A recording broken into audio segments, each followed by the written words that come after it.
Bismillahirrahmanirrahim. Alhamdulillahirabbil alamin wassalatu wassalamu ala Rasulillah. Wa ba'd. Assalamualaikum warahmatullahi wabarakatuh. So dito, nakarating na po ang propeta sallallahu alaihi wasallam sa Sidratul Muntaha. Siyempre ang propeta sallallahu alaihi wasallam nagpatuloy siya kasi kinausap siya ng Allah Subhanahu wa Ta'ala. At nakita ng propeta sallallahu alaihi wasallam yung puno na ang kanyang sanga ay parang tainga ng elepante.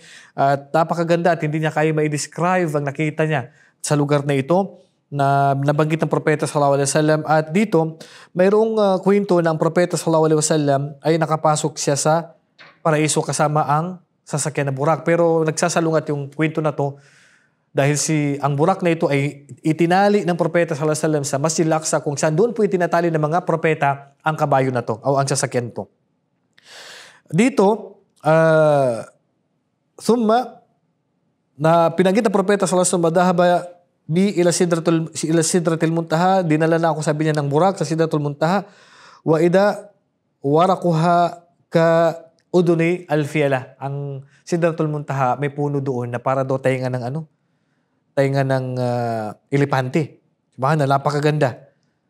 At sabi ng propeta sallallahu alaihi wasallam, fama ahadun min khalqillahi yastati'u an yan'ataha min husniha. Hindi kayang i-describe ng sino mang nilikha ng Allah Subhanahu wa Ta'ala yung nakita niya sa Sidratul Muntaha. Sumantalaka bi hatta intaha bi ila Sidratul Muntaha wa ghashiyaha alwanun la adri ma hiya. Hanggat sa dinala ako sa Sidratul Muntaha at natatakpan ng iba't ibang kulay na hindi ko alam, sabi ni Propeta Muhammad sallallahu alaihi wasallam. So ngayon ang tanong, nakita ng Propeta sallallahu alaihi wasallam si Jibril alaihi salam sa tunay niyang anyo. Napakadami ng pakpak ni Anghel Gabriel. At dito nagpakita si Jibril alayhis salam kasi siyempre nailabas na niya. Hanggang dyan na lang talaga hangganan niya. Hindi na siya pwede magpatuloy.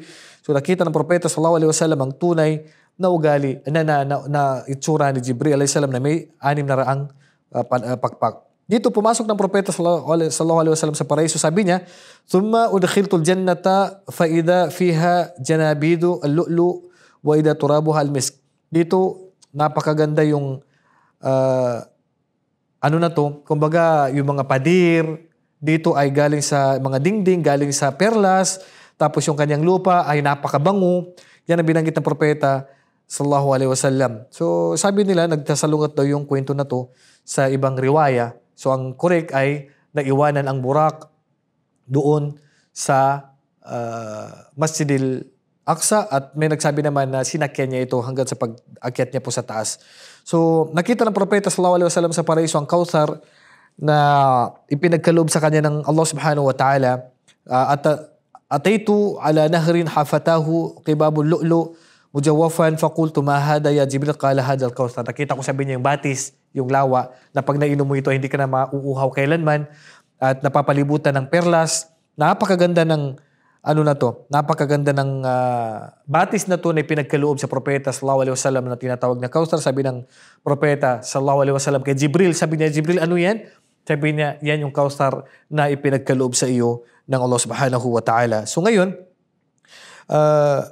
ang pagkikipagkita ng propeta sallallahu alaihi wasallam sa Allah Subhanahu wa Ta'ala ay parang upang ipag-utos sa kanya ang 5 obligadong sala. At ang unang ipinag-utos sa propeta sallallahu alaihi wasallam ay 50 na sala. 50. So kaya nga, nung makausap ng Allah Subhanahu wa Ta'ala si propeta sallallahu alaihi wasallam ang tanong dito, nakita ba ng propeta sallallahu alaihi wasallam ang Allah sa tunay niyang anyo? Nagkaroon ng opinion dito ang mga sahaba, may nagsabi nakita daw, may nagsabi na hindi, at ang pinaka-correct ay hindi po nakita ng propeta sallallahu alaihi wasallam ang tunay na anyo ng Allah dahil ang pagpapakita ng Allah ay sa kabilang buhay na po. So, 50 sala, kaya nung bumaba siya at tinanong siya ni Musa alaihi salam, sabi niya kasi si Musa alaihi salam ang isa sa pinaka-maawain sa atin sa mga propeta. Sabi niya, Muhammad, ilan ang sala na inutos sa'yo ng Allah? Sabi niya, 50. Sabi niya, bumalik ka. Kaum ko na pinakamalakas pero hindi nila nakayanan yung mga ganyang kadaming sala. Bumalik ka at hilingin mo sa Allah na bawasan niya. Ito, pabalik-balik ang propeta sallallahu alaihi wasallam hanggat sa naging 40, 45, 40, 30, pababa ng pababa, hanggang sa naging 5 na lang.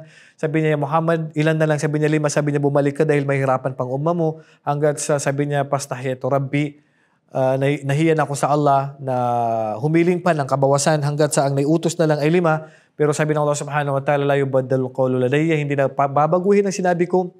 5 sala, pero ang katumbas nito ay 50 pa rin na sala. Katumbas nito ay 50 pa rin na sala. Subhanallah, kasi al-hasanatu bi ashri amsalha, ang isang sala ay katumbas na 10.